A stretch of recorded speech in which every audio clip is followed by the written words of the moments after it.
नमस्कार. मी विक्रम डक.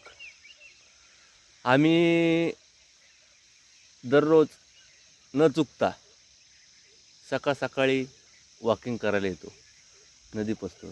नदी आमच्या गावाहून गुळे धामणगावहून ठीक 2 किलोमीटर आहे.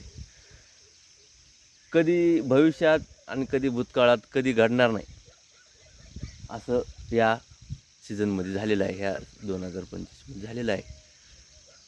अवकाळी पाऊस थोडा येतो जातो दरवर्षी, पण यंदा असं झालेलं आहे की कधी नदीला पाणी नाही आलं. पावसाळ्यात आमच्या नदीला एवढं कधी पाणी येत नाही. अवकाळी पावसामुळं पाणी आलेलं आहे. आता शेतकऱ्याची चिंता वाढलेली आहे. शेतकऱ्याला वाटेले पाऊस आता पडल्यावर नंतर पडतो का नाही, ते एक साहजिकच आहे. पण ते शेतकऱ्याची चिंता मातीत दरवर्षी शेतकरी लाखो रुपये मटका लावून टाकतो. शेतकऱ्या इतकं दिलदार तर व्यक्तिमत्व कोणाचंच नाही. पण दरवर्षीच अशा गोष्टी घडत राहिल्यावर शेतकरी कर्ज घेऊन फाशी घेणार नाही का बरं? पण काय करावं, आपल्याला निसर्ग साथ देत नाही, सरकार साथ देत नाही. आपल्याला आपल्या काहीतरी गरजू पूर्ण करतोच आपण परिवारात.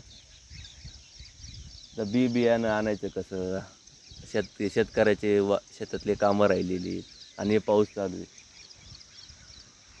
यंदा असा पाऊस पडला की समजा शेतकऱ्याचं मानणं आहे की बाबा शेतीमालाला उतार येत नाही.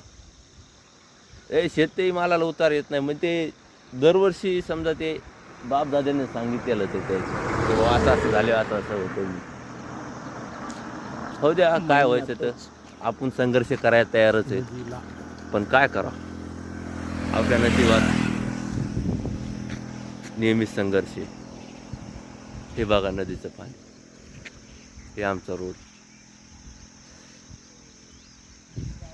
चला बाय. मी विक्रम डक.